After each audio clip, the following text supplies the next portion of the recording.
course there's no audio. Why would there be audio when I'm telling some of the best jokes of my life? That was the funniest.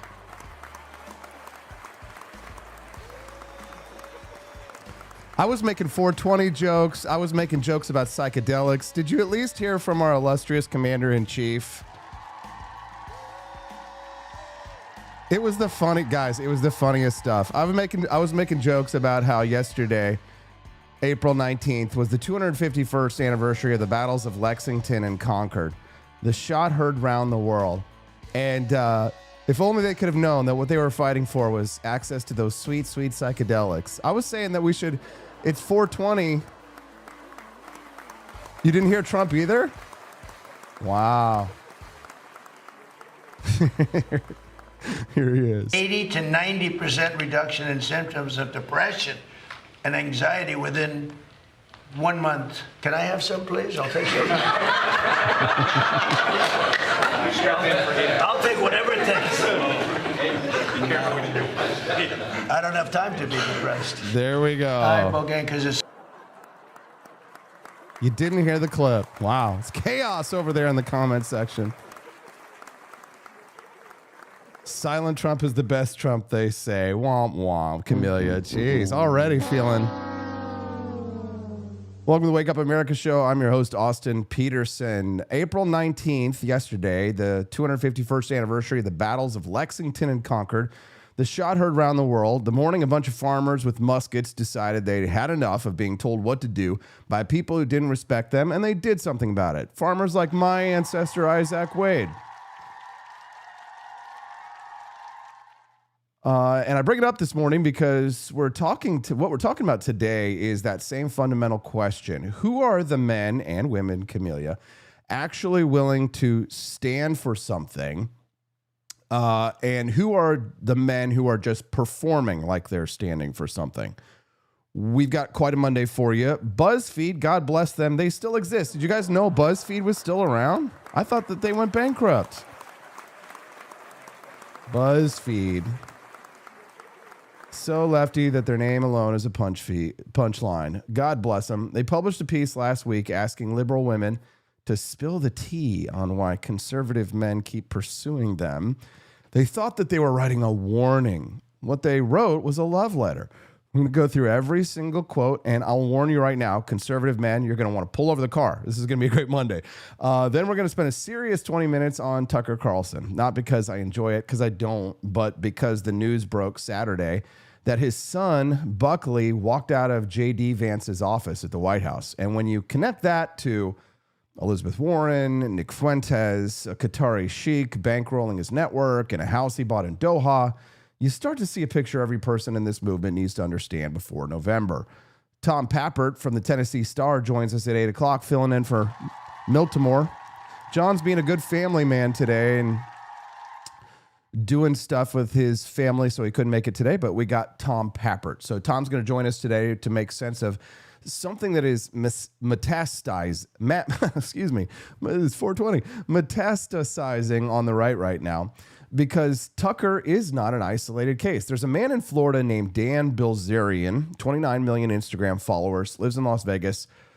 He's now running for Congress, and he's calling his Jewish opponent Randy Fine, and this is a direct quote, a fat Jew who supports his parasitic nation. And the question Tom and I are going to wrestle with is, where's this coming from? Who's feeding it? And why does it keep showing up in our movement right now? Then at 8:30 this morning, Michelle Backus from Citizens Alliance joins us to talk about the midterms. Yes, there is an election this year. November 7 months away. And the people who win elections are not the people with the best takes on Twitter. And you can have 29 million followers on Instagram. It's not going to get you elected. Ask me how I know.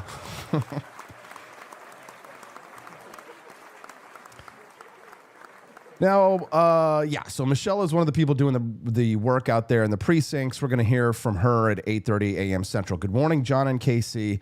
Good morning, Quest. Good morning, Drew Van Runkle. Good morning to BB for Liberty. Good morning, Pineapples. Looking very good and very nice. Now, shut up and kiss me, all right? So Michelle Backus will join us at 8:30 a.m. But before we get into all of this stuff, guys, I just want you guys to know that we've got bonus content for you today, and I know you love it. Don't you, darling? Every $100 that we raise will unlock bonus content on the Wake Up America show. So if you go to forlibertyshop.com or you make purchases, if you make purchases at the shop during the live show, or if you gift subs or do Rumble rants, then that all adds up until we hit $100. And today we have for you a Lego styled mini documentary about a hero of the American Revolution. And today's She's a Lady. Whoa, whoa, whoa, she's a lady. Yes, there were some women heroes of the American Revolution, and we've been producing some mini documentaries about them as well. So if you want to see today's,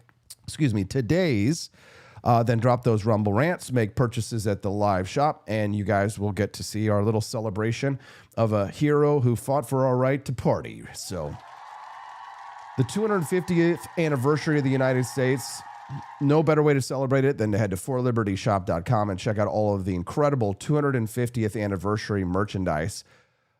Stephanie and I, we're renting a car and we're going a day early to Boston, flying into Boston and driving up to Manchester, New Hampshire for the very first public event, a deliberation, we're calling it, on libertarian nationalism. Let me tell you something about libertarian nationalism. It is blowing up the phones because I have been calling all across all across the United States. Some people I've spoken to across the world about the ideas that are contained within a manifesto that I had written originally 2 years ago, which developed into a shorter piece last year. I'm now working on an even shorter piece for you here that will be available soon. But I was invited to go to New Hampshire to meet with the based and red-pilled libertarians of New Hampshire because they are calling themselves, these free staters, libertarian nationalists. Now, if that wasn't enough to get you excited about the new movement in the United States, then consider this. A self-identified libertarian nationalist ran for office in Colorado and won their primary. Now, I won't get into too many details about this. Suffice it to say, I wasn't expecting people to run as libertarian nationalists in the Republican Party until maybe the next presidential election cycle. But we have it happening right now, and we are winning. So let me tell you briefly, last fall or winterish, I went to Colorado to give a speech to the Colorado Libertarian Party saying, join one of the two major parties, guys. Join one of the two major parties. Can you imagine going to the party and telling them to quit their party? No, but they weren't angry. I spoke to them. I said, join one of the major parties, go where you can make a difference. Here's some ways to get power and to spread the ideas. And here's what libertarian nationalism is, et cetera, et cetera. You can actually read that speech. It's called 10 Ways Libertarians Can Save Western Civilization with this one weird trick.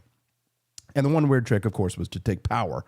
And one young man who was there, the man who invited me, I think that day, quit the Libertarian Party, joined the Republican Party, announced his run for Secretary of State of Colorado as a Republican, won the primary for... He's now an open libertarian nationalist. Probably he said, Austin, I did it because you came and you gave me the speech. I was inspired. I did it. I ran and I won. Crazy. Crazy for feeling so awesome. I'm crazy for crying. I'm crazy for trying.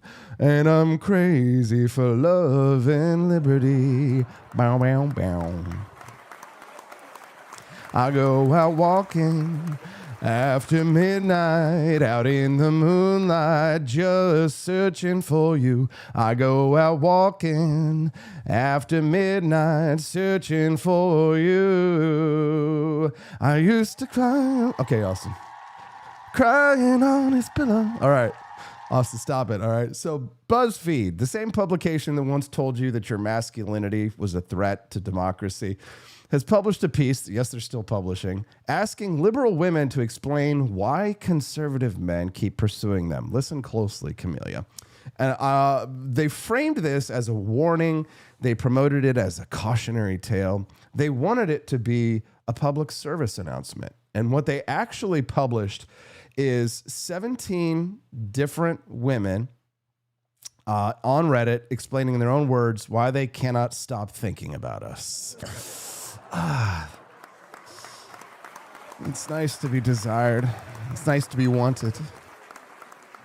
Doesn't it feel good, gentlemen, to be I feel like conservative men, like strong, sexy, American, conservative, right-wing men, I feel like we really are in demand these days. It's nice to be wanted. As a matter of fact, I heard Maggie Moda complaining about the stay-at-home boyfriend phenomenon the other day. Let me just tell you, ladies, it's good to be the king.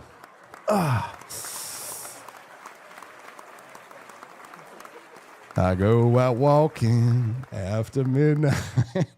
All right, so we're going to read some of these quotes direct. Before it gets serious this morning on the Wake Up America show, we're going to have some fun, okay? So let's have some laughs. I'll put you in a good mood before I darken the atmosphere with the Tucker Carlson story, all right? Oh, guys, if wherever you are, stand up and stretch. You'll appreciate it. Okay, so here's some of the quotes. These sound like women who have a lot of feelings in a Reddit account. So let's start with the most diplomatic of them. One woman writes, for a lot of conservatives, your political party is like rooting for a sports team. They think a conservative man dating a liberal woman is like a Dodgers fan dating a Yankees fan. It's cute and funny rather than a dire mismatch of values. Ma'am, thank you for being the reasonable one. Okay, yes. That makes sense. So, yes, it's nice to see that there you have these tender, vulnerable, probably young, naive men that you've been conservative men that you've been dating, and that they look at this as your mismatch of values as being something more like a sports team. And boy, those poor naive men are going to learn soon once you slice and dice him and his reputation. Boy, is he going to learn a lesson. And you're going to be the one to teach it to him, aren't you, gal? Another woman writes, have you ever seen Disney's Beauty and the Beast? Know how Gaston has a bunch of women fawning over him, but he's obsessed with Belle because she's the one who can't stand him? Same basic principle. Okay. You're not all Belle, ladies. No offense, ladies.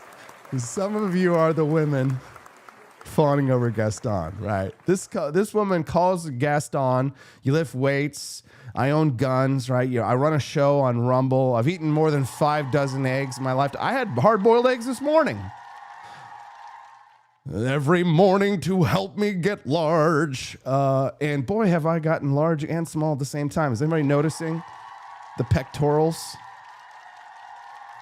No more flabby chesticles over here.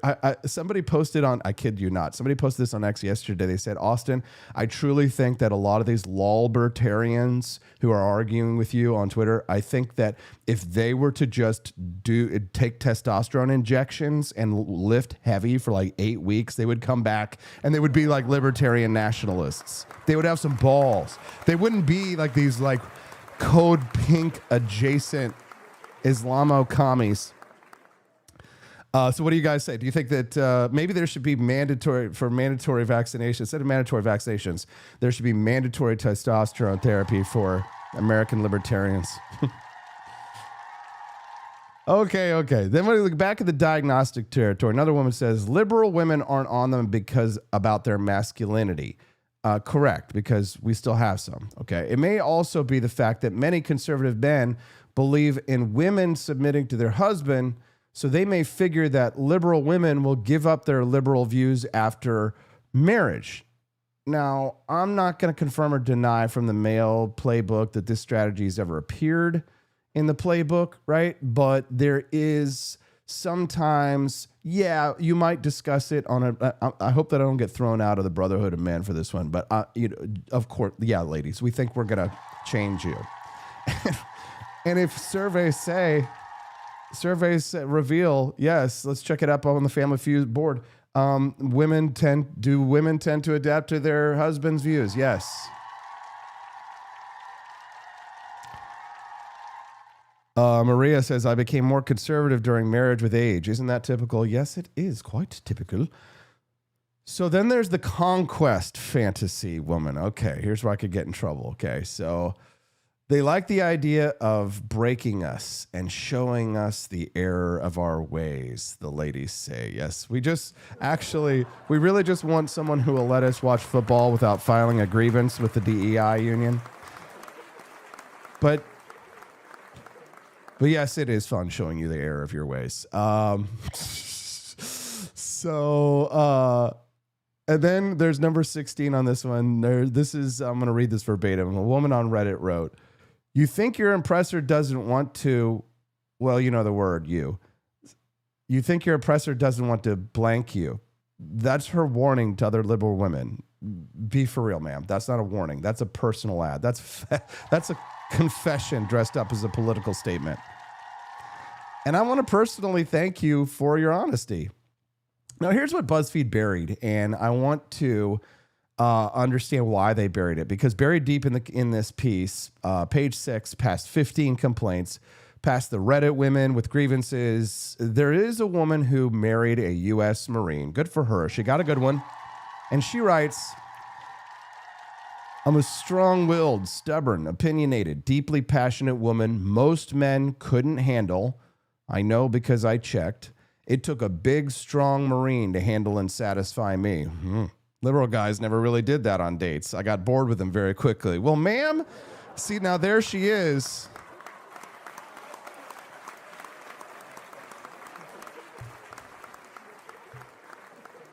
The woman that they did not want you to find, the woman whose testimony in this blows up the entire premise of the article. BuzzFeed put her on page 6 next to an ad for oat milk moisturizer. Now let's talk about what the article actually is, because every single complaint is really a confession. One woman writes that conservative men want, quote, "the benefits of modern feminism, 50-50 bills, women's entire income, and the privileges of being the family patriarch with none of the work." Ma'am, I hate to break this to you, but you just described a liberal man. What you are describing is a broke progressive who discovered the word patriarch on Tumblr and is now using it as a personality. That is not a conservative man. Yes, a conservative man pays for dinner. A conservative man opens the door. A conservative man shows up. What you dated was a man in a Patagonia vest who split the appetizers and then lectured you about your carbon footprint on the way home. Then there is the woman who writes that the conservative men don't feel empathy properly, which makes them shitty partners, even for other conservatives. Actually, I'll tell you honestly, I think I'm more empathic in some ways than my wife, Stephanie, and I think she would agree with that. I feel things. I feel great, actually. I feel fantastic this Monday morning, and here's what I want to say, because I think it matters. Liberal women are statistically the most unhappy, most medicated, most therapy-dependent demographic in America right now. And yet somehow conservative men are the problem. Somehow we are simultaneously the cause of all the unhappiness and also the thing that they keep posting about on Reddit at 11 o'clock on a Tuesday night. The feminist movement told an entire generation of women that independence and ideological purity would make them happy. The BuzzFeed comment section is what happened instead. And listen, this is true. This is something that nobody on the left is allowed to say out loud. Here's the piece de resistance from all this. A woman on Reddit writes, "Conservative men consistently engage in activities that don't align with their family values. On paper, they wouldn't agree with the moral turpitude of a prostitute's lifestyle or advocate for her needs, but they will gladly solicit her, except it's not just workers. They do this with all women. They're able to keep their label of conservatives while exploiting us for their desires.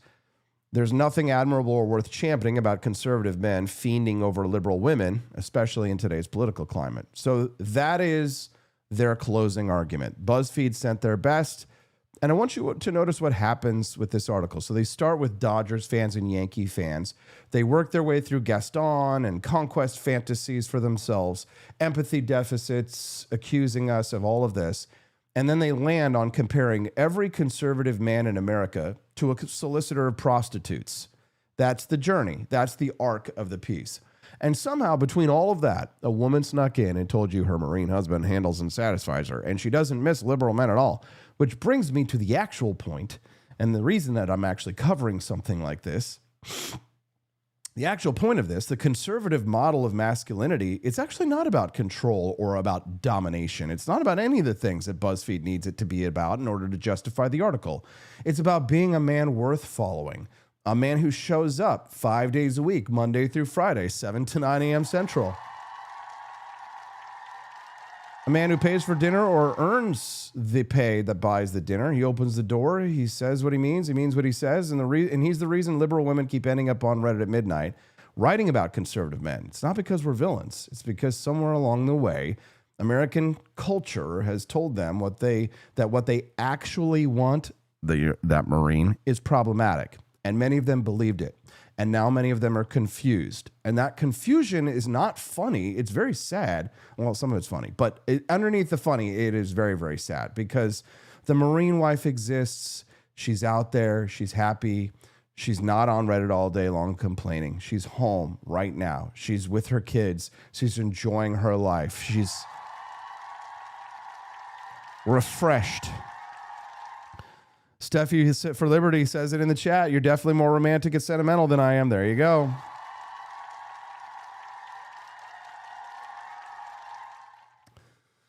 So what we're going to get into after this, there's a man who had the single biggest platform in conservative media, who spent years building the trust of millions of people in this movement, and who has spent the last 2 years doing things with that trust that every person watching this show needs to understand. We're going to talk about Tucker Carlson next. And we're not going to rush through this. We're going to have a really good discussion. Marie Edenbo says, there's nothing wrong with women having cats. That's my hill. Okay, well, just watch out for the toxoplasmosis, Maria.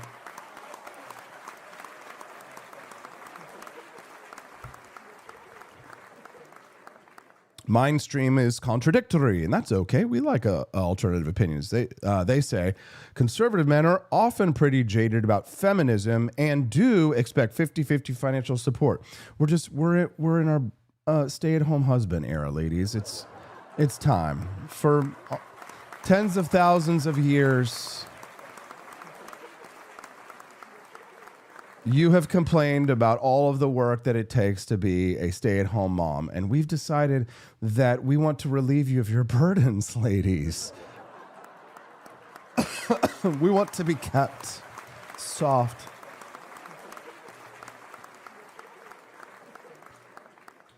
We want to be kept soft. We want to be taken care of. We want to be spoiled and satisfied, ladies.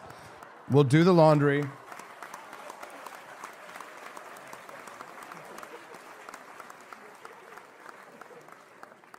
I feel like, or you can go back to this.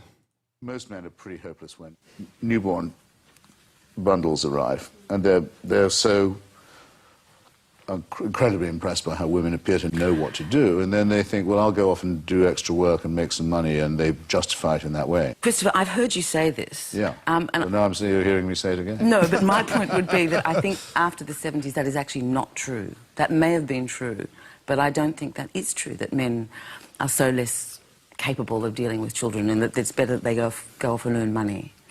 You know, maybe the mother could go and earn some money. Did that never occur to you? I'm not having any woman of mine go to work. You know you're going to get into trouble if you go down there. No, I won't. No, they don't need to work. They can if they like, but they don't have to. You are joking, aren't you? No, I'm not. No, I would expect I would expect to take care of them. They work if you want, but you don't have to. You are the commander's son, aren't you? Yes. I am, You really mean that? Sure. Sure. You don't think women should go and work? Yeah, I said they're welcome to do that. I'm thrilled if they want to. But if they don't want to, they don't have to. Is this you being ironic? Is this your famous attachment to irony? No. What's so difficult about it? It's just wrong. It's just absolutely wrong. No, they're called the gentle sex for a good reason. You want to see them coarsened in the coarsened in the labour market? No.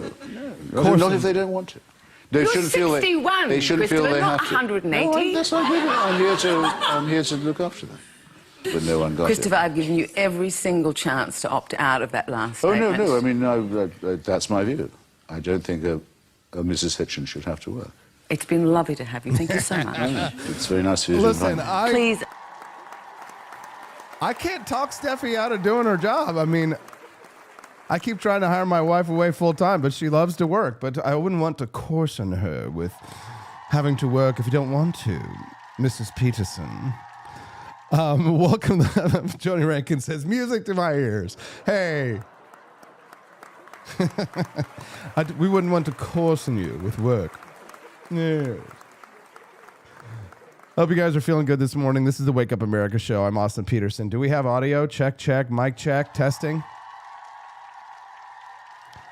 Oh, Camellia, I know you love Hitchens. And what other morning shows are you going to listen to where they're going to play clips like that? You know you're only going to get that kind of content here. This is the Wake Up America show, for goodness sake.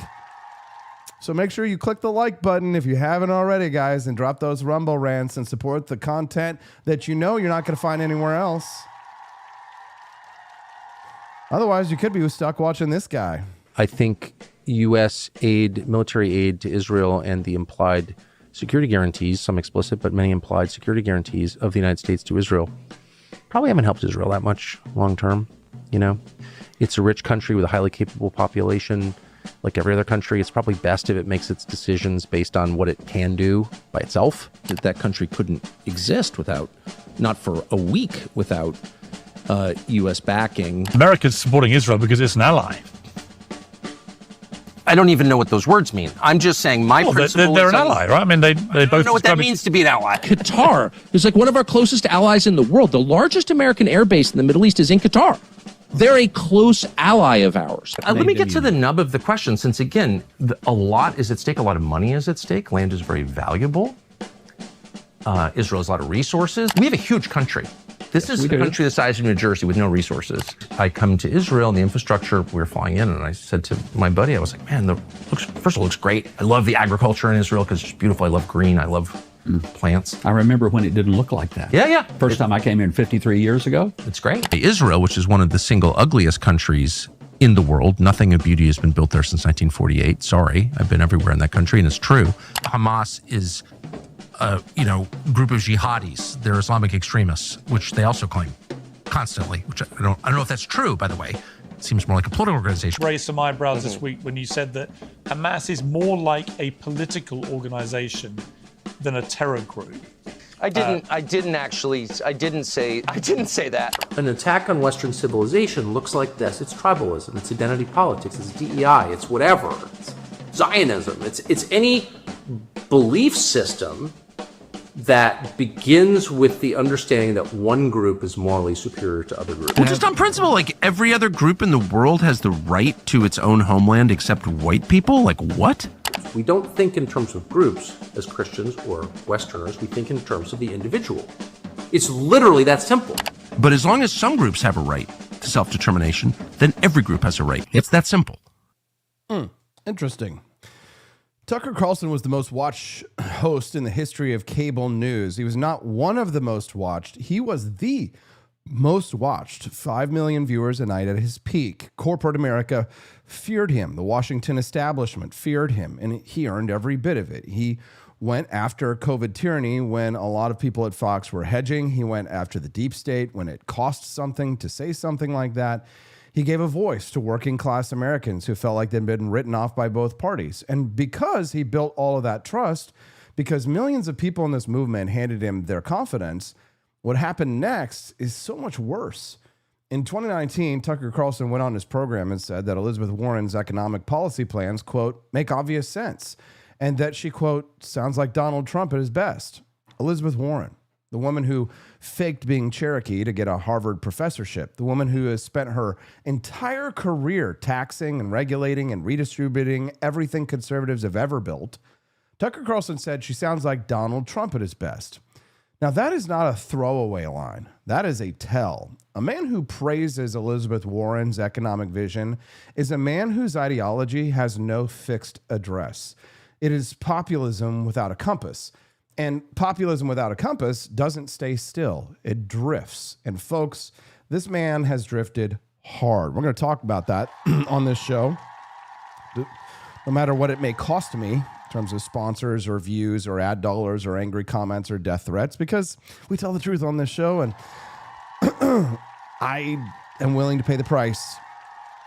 if my ancestor was willing to put his life on the line, the least I can do is, have a little death threat every once in a while from Muhammad Jihad. If you are tuning into the Wake Up America show live this morning, we're grateful for that. Please do click the like button and follow for more fearless journalism on the For Liberty Network. When you click the follow button, if today's your first time watching the show, you'll get a notification when we go live. In October of 2025, Tucker Carlson interviewed Nick Fuentes, the man who praised Joseph Stalin and Hitler. Odd ideology there. He's called for the eradication of Israel and stated on the record that, quote, organized Jewry is the greatest obstacle to American unity. It's like Henry Ford if you didn't actually invent anything or do anything useful in your life otherwise. Of course, Tucker gave him a warm, friendly softball interview. And when Fuentes made every one of his ridiculous statements on camera, Tucker didn't push back once. Tucker then said on the same program that, quote, Zionist Christians disgust me, and that pro-Israel Republicans have a, quote, virus in their brains. Evangelical Christians, of course, are not a footnote in the GOP coalition. They are, of course, the floor, the walls, and the ceiling. They knock on doors in October. They drive elderly voters to the polls. They fund the small dollar donations that keep conservative campaigns alive. Tucker Carlson told all of them that they have a brain virus. And I've noticed, even in my county of Cole here amongst the boomer Republicans who make up the Republican Party, very salt of the earth, all very conservative Christians, many of them you might call Christian Zionists. These are the people who are whispering to me now, has Tucker Carlson lost his mind? And I'm like, where have you been, boomers? Where have you been? Where have you been? After Trump finally attacked Tucker Carlson publicly, then the boomers started getting the news about what Tucker was saying in their Facebook feeds. But I'll tell you, a lot of them, they had no idea. Because once you go off of the legacy media, if it's not going to be served in your For You on your social media algorithms and feeds, they have no idea that it even happened. This is a generational question as much as it is a question of ideology or philosophy or individualism, collectivism, Islamism, leftism, populism. Right, so Tucker Carlson says that these people in my community have a brain virus. Right, the Heritage Foundation nearly tore itself apart over this. Their own research fellows were posting memes on social media that said Nazis are bad in direct response to their own president refusing to condemn the interview. When the staff of the Heritage Foundation feels the need to publicly clarify Nazism is bad as a direct response to your content, you might have left conservatism and joined something else entirely. And I don't know that Tucker would disagree with that, or a lot of people would. Right after Fox fired Tucker in 2023, he launches the Tucker Carlson Network. The network's major investor is a Qatari sheikh known for his opposition to Donald Trump. Qatar has hosted Hamas's political offices for years. The Qatari government lobbying firm Luminate Advisors receives $108,000 a month from the Qatari embassy in Washington. That contract requires the firm's president to fly first class on Qatar Airways, spend 13 days a month in Doha, and prohibits the firm from working with any other Middle Eastern government without Qatar's written approval. Luminate Advisors arranged Tucker's interview with the Qatari prime minister. The interview got 6 million views in hours. Tucker's own social media post promoting that interview included the words, includes paid partnership. His words, his page. Tucker says he's never taken money from Qatar. His network is funded by Qatari sheikh. His flagship interview was arranged by a Qatari lobby firm. He tagged it as a paid partnership. And then at the Doha Forum on stage in front of the Qatari prime minister and an audience of international diplomats, he announced he was buying a house in Qatar. And he called it defiance, but in a world where words mean things, when a man who built his career exposing foreign influence in American politics buys a house in an autocratic Gulf state on stage at that state's premier diplomatic conference, while his network is bankrolled by one of that country's most prominent citizens, defiance is not really the word I'm looking for. Tucker then went on Newsmax and compared Trump to a slave, said, I've always liked Trump and I still feel sorry for him as I do for all slaves. Trump responded with a 485-word Truth Social post, calling Tucker a broken man with low IQ who should see a psychiatrist. Of course, Tucker started selling merchandise like hats that say low IQ. Now, I am definitely the type of person to lean into my critics. I get I totally get leaning into your criticisms, right? It's like J.D. Vance. The leftists make that meme of J.D. Vance where he's fat and he has big, bushy, curly hair and he drinks hot dog water. You know the one I'm talking about? So that makes sense. But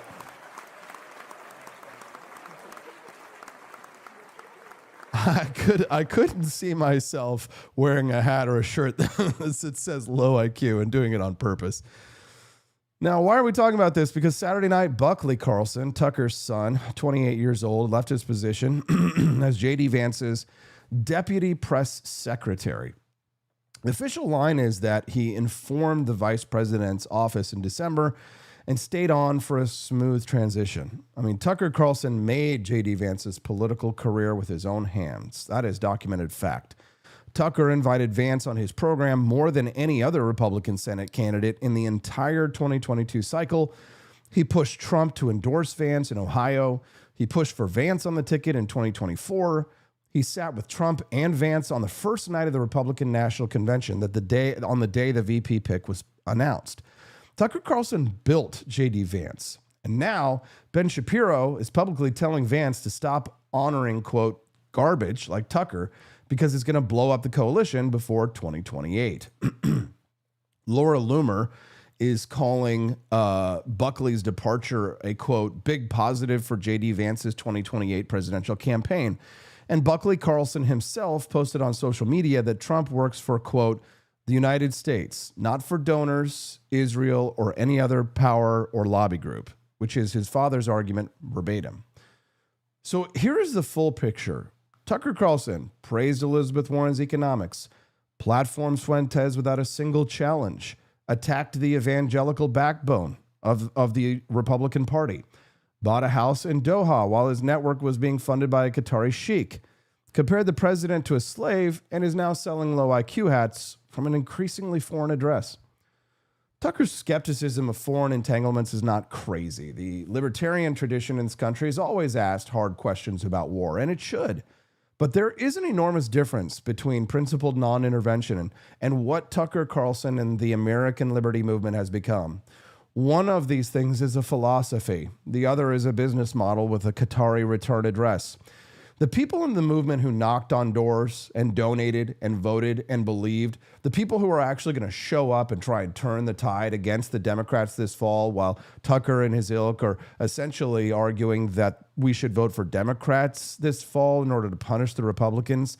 No. The Estes family and the Fitzwaters and the other locals here in Cole County, the people who are actually part of the movement to protect our future and to protect the American Republic. The people who are the heirs of the American Revolution,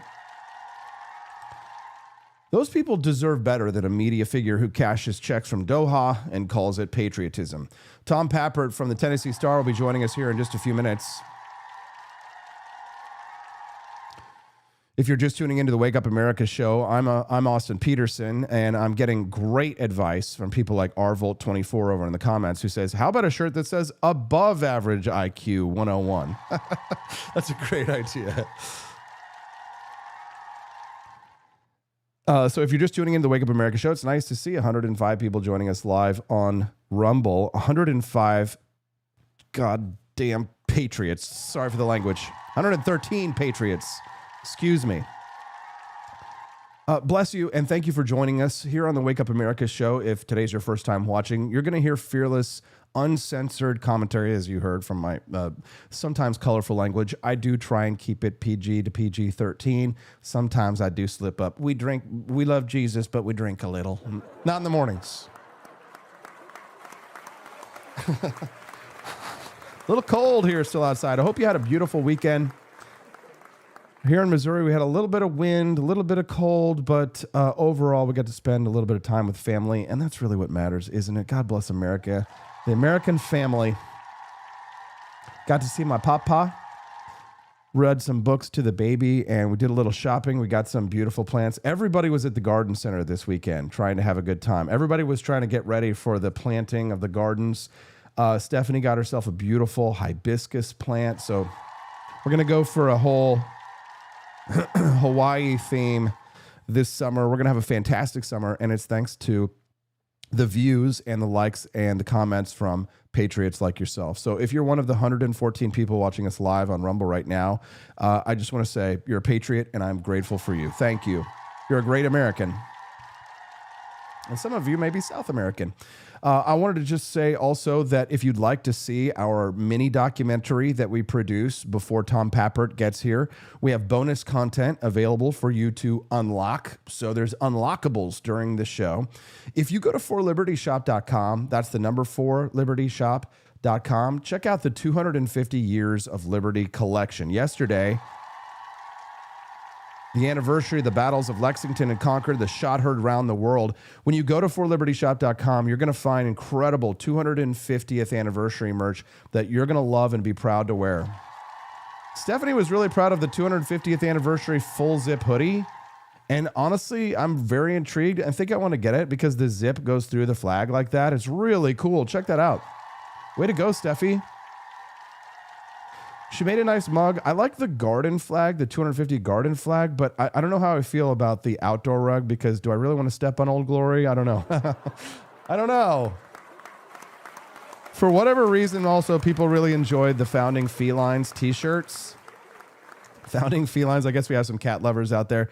For me, the Colonial Soldier costume apron is in the mail, and the number one seller from the 250th anniversary collection, the one that I'm so proud to wear as often as I can, my 250th anniversary embroidered polo. Guys, when you're out golfing, check it out.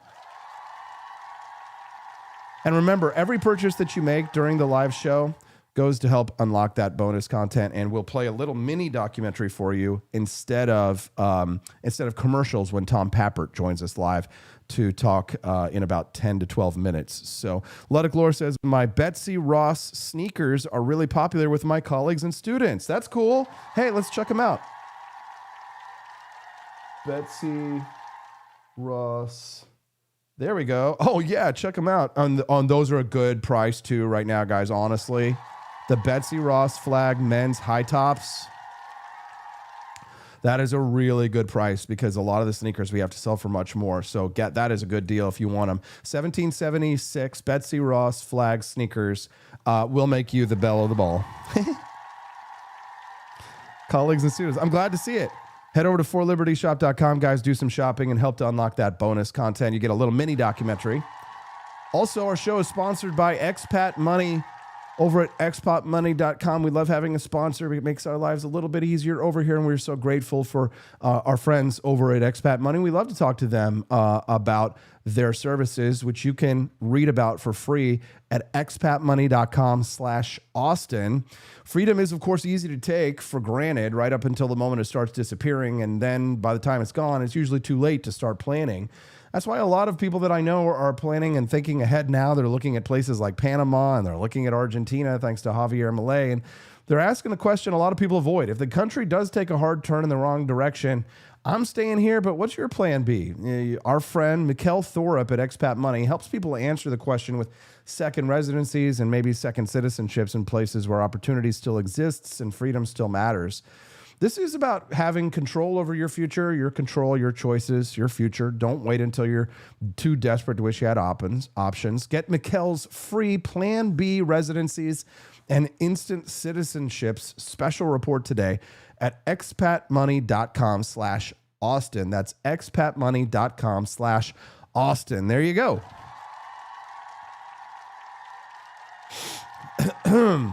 Glad to have all of you joining us here live on the Wake Up America show. We're going to speak to Tom Pappert here in a little bit less than 10 minutes about what's happening on the right. For those of you who have never watched the Wake Up America show before, this show is live 5 days a week, Monday through Friday, 7 to 9 a.m. Central Time. That's Monday through Friday, 7 to 9 a.m.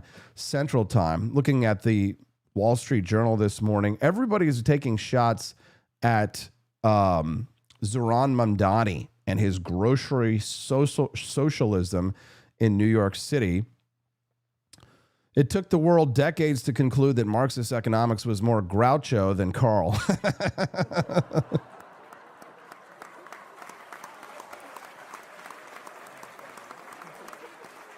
Groucho Marxism.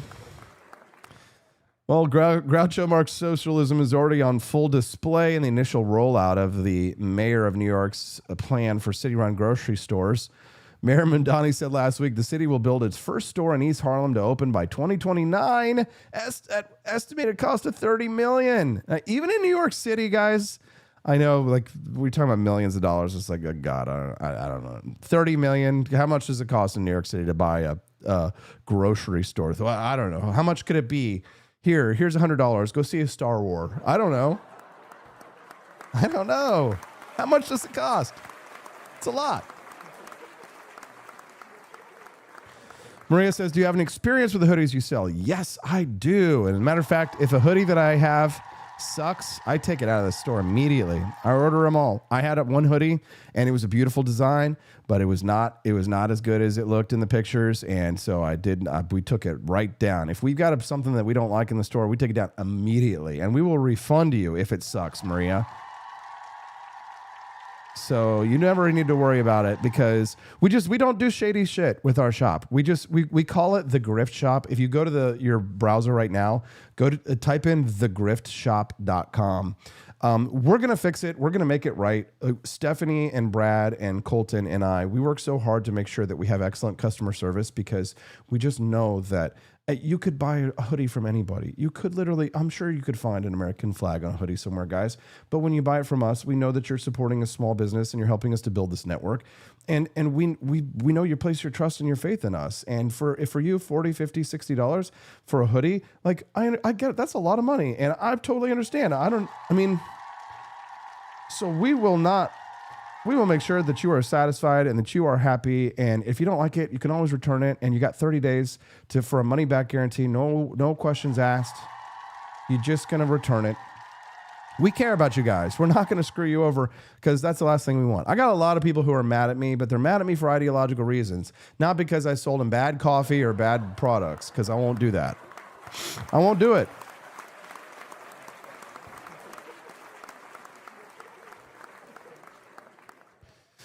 So we'll take care of everybody who buys from forlibertyshop.com. All of your purchases, guys, guaranteed to be what you want. And if it's not what you want and you don't like it, then you can return it and I will wear it, okay? Even if it's ladies' clothing. Andy Opperman looks like he wanted that hoodie. He went and got himself that beautiful 250th anniversary hoodie. 250th anniversary American flag full zip hoodie over at forlibertyshop.com. Sorry to talk about the products for so long, guys. I'm just really proud of Stephanie and her designs. They're just so beautiful. So check them out, forlibertyshop.com. Be like Andy. Which one do I get? The black one or the gray one? They're both pretty nice. Yeah, I can understand why you might have a challenge. You can do sport gray, black, or dark heather. Oh, that one's also sexy. Nice. Yeah, I like the zip hoodies because you just throw it on real quick. Zip, zap, zip, zap, zip, zap, zip, zap. forlibertyshop.com. That's the website. It's time to go to Tom Papper. When we get back, Tucker Carlson, platforming Nick Fuentes, poker influencer from Las Vegas, Dan Bilzerian, calls Randy Fine, his Jewish opponent, a fat Jew. Guys, there's a pattern here, and it's spreading. Tom Papper from the Tennessee Star breaks it down right after this. Don't go away.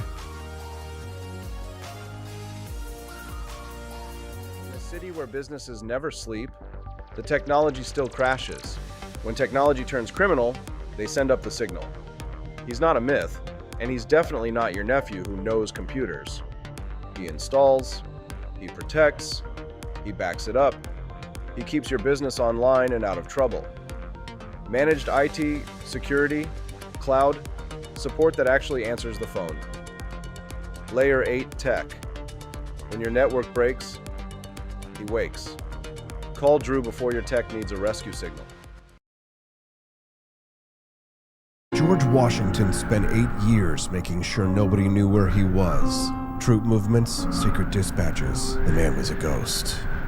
So when a barista leaned out a window and asked for his exact location in exchange for points they called stars, he looked at his flag and said, "I've already got my stars. 13 of them. Keep your dignity and your location intact. Grab a box of Washington's Revolutionary Roast at forlibertyshop.com.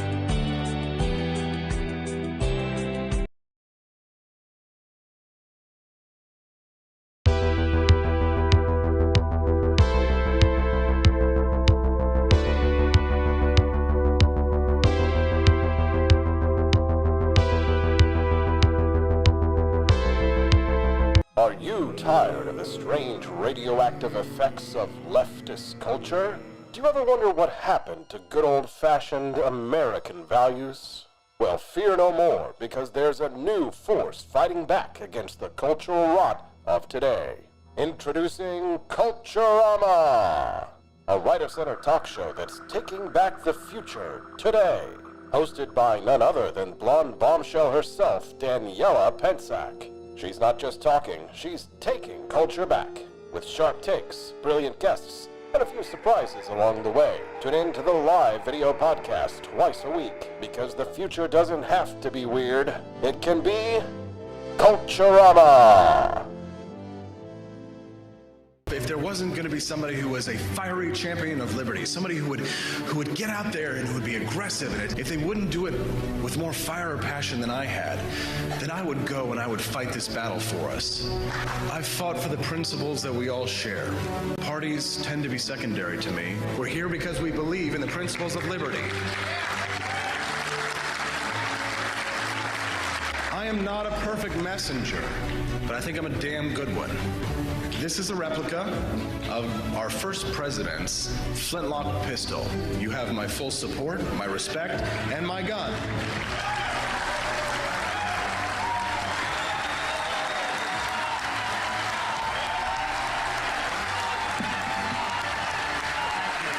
I think that at the heart of my philosophy is much more libertarianism than well, that's the fashionable word these days, I guess. A conservative is no longer just that. He's a libertarian and always has been.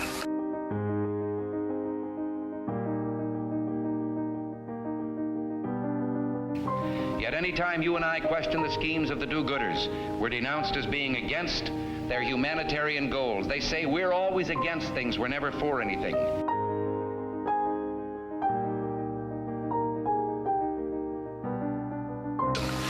What is fascism? Fascism is private ownership, private enterprise, but total government control and regulation.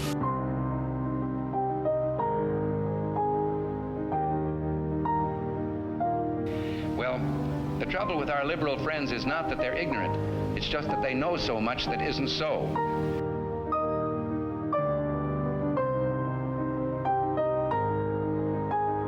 If we lose freedom here, there's no place to escape to. This is the last stand on earth.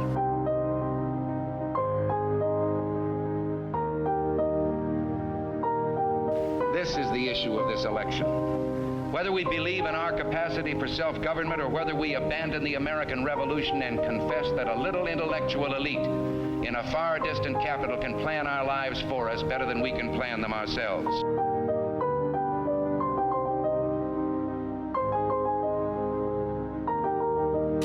Conservative, so-called, is the one that says less government, get off my back, get out of my pocket, and let me have more control of my own destiny.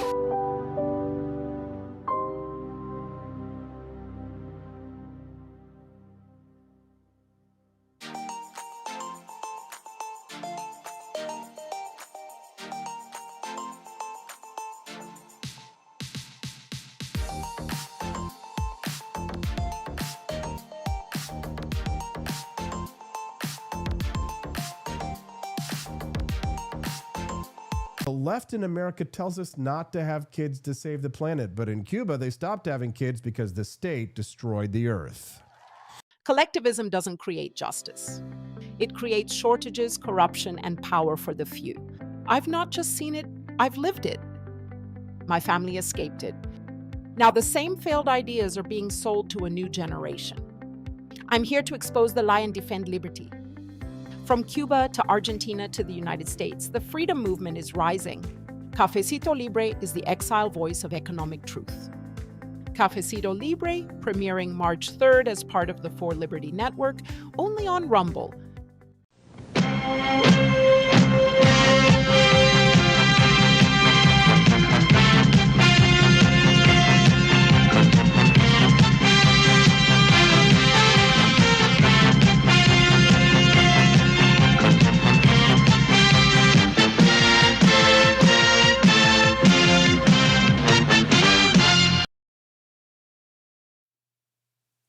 And whenever this is lone gunmen, just some crackpot.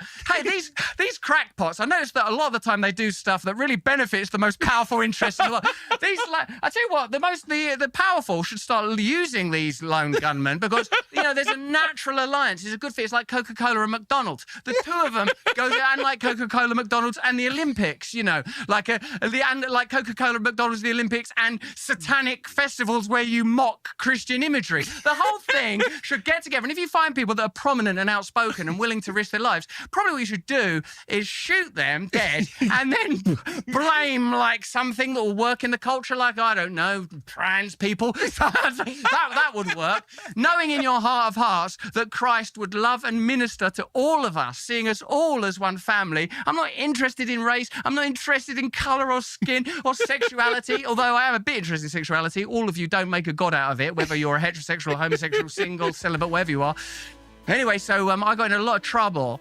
But it was the first time I got in trouble. I learned from it. Yeah, But I that's just want to Russell pause. Brand. And as much as I loved his movies, he's definitely in big trouble. Joining us right now is Tom Pappert from the Tennessee Star again. Hey, Tom, how you doing, man? I'm enjoying our conversations on every week.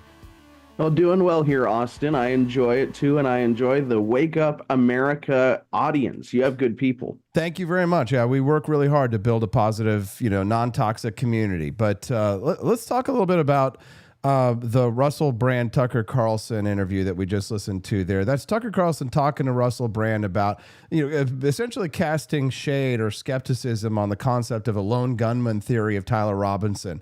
Is this just a way to get bored housewives at home who have first world problems to like and click and subscribe and send them dollars to their Rumble? Is this just a way to get Rumble rants, Tom? If so, how can you and I profit from such grift?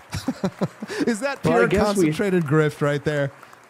I guess we have to start blaming like Israel, President Trump, the army, the French legionnaires, not the French Legion, but only the legionnaires. So I guess the members of the French Legion that are actually from France. We have to start blaming all of these insane entities for a assassination that we all saw. It took place. I mean, it was such a tragic day, and there was nothing on that day to indicate that there was more than one gunman, that there was any intelligence agency involved, that President Trump was directing things, that Brigitte Macron with her stick shift was doing it all. No, there was none of this. So what about Big Mike? Don't forget Big Mike. Oh, and don't forget Obama's limo driver.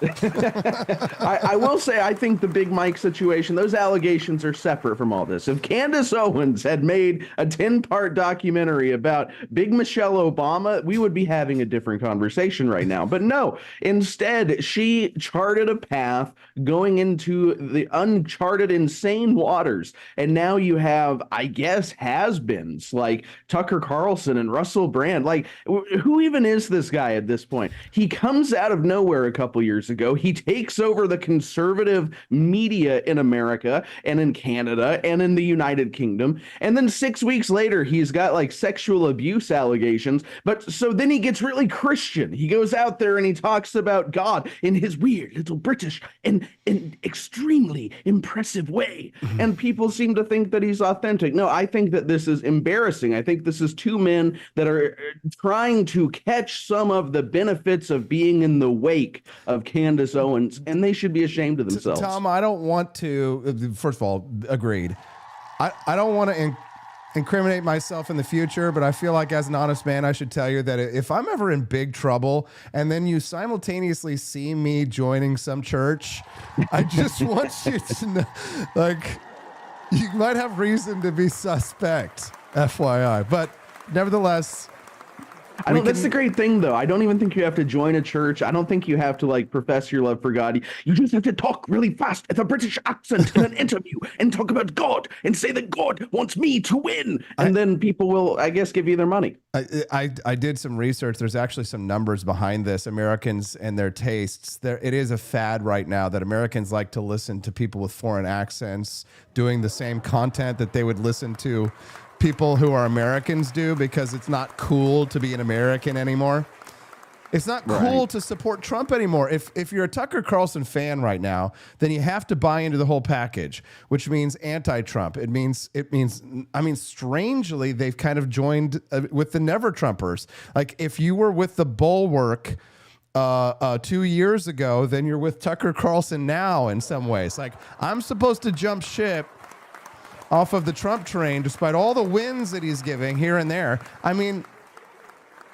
I don't buy it, Tom. Something stinks. Something is rotten in Denmark, and frankly, I feel like maybe you and I are the only guys with the balls to call it out. Well, there's about 10 sane people left in the conservative movement, and I'm proud to say that I think you and I we're a fifth of them. Yeah. So we're definitely an endangered breed.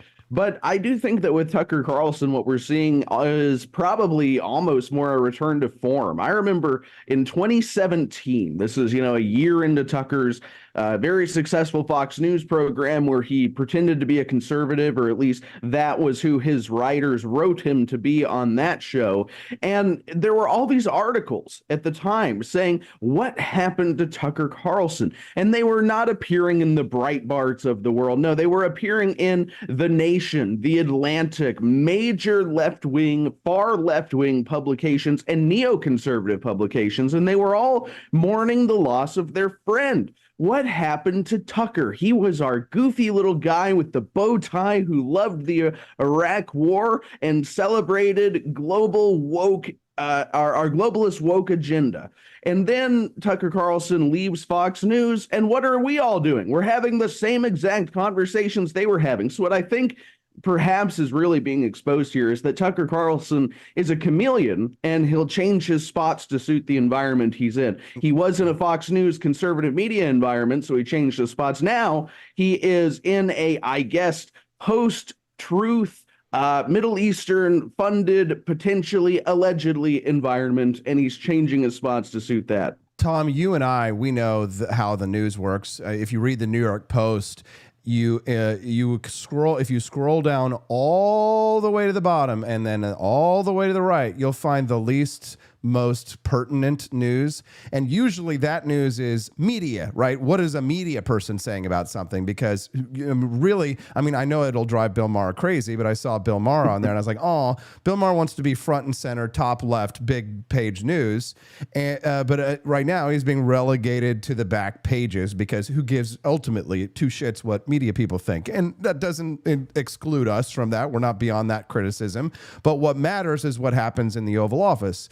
Now, because of Tucker Carlson's son, who was working in the Oval Office, this goes from a Tucker's just grifting for Doha on his podcast. Nobody cares back page news to suddenly more of a front page story because of the connection between his son and J.D. Vance and the fact that Tucker Carlson, I mean, he sat with Trump at the RNC when J.D. Vance was being handpicked, but now his son has to exit the administration. If you were Buckley Carlson, I mean, would you be embarrassed right now? Would you be sort of terrified that your father is destroying any possibility you might have? Or do you think that the Republicans can kind of see through sins of the father? Or what's happening right now, Tom? Because that's a big story and not a lot of people are covering it. Well, not only the father, but the uncle. I mean, this poor kid, for those who don't know, there is a guy who uses x.com, twitter.com, using the name Buckley Carlson. And a lot of people think that is the Buckley Carlson. That is not the Buckley Carlson. That is his uncle. So Tucker has a son. He's 28 years old. That's the guy who worked for J.D. Vance, not the guy who is posting about Jews on x.com. And yes, I feel so bad for this kid. Now, I want to hedge this because for all I know, he agrees with his father and uncle on everything, and he is 100% in alignment with this bizarre retard right agenda. But we don't know that. I've never heard the kid say two words. And so, yes, I feel horrible for him. I think it's awful what his father and his uncle have done to him to make him live with this horrible reputation where even I, as I defend him, I have to hedge my bets and say, well, I don't know, maybe he's one of them too. Maybe there's a good reason why he left the administration. But Austin, I have to say, perhaps the Tucker Carlson familial connections and the family name will serve him well. But I have not heard of many 28-year-olds creating a political consulting business and having it really take off. Again, maybe he's 100% with his father and uncle. He's going to get a very specific type of client who likes or dislikes a specific country in the Middle East a whole lot.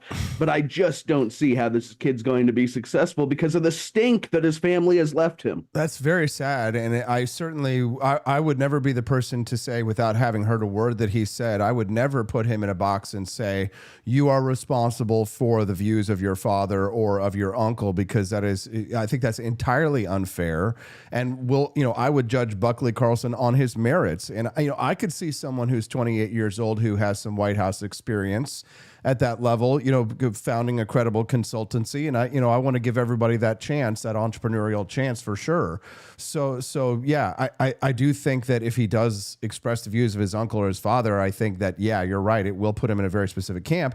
And I don't hesitate to call them retard right either, Tom. I'm glad you brought that up, because one of the things about the retard right that you will find, and you and I have discussed this, I mean, there are legitimate right-wing criticisms of Israel or Netanyahu or of Jewish culture or ethnicity itself.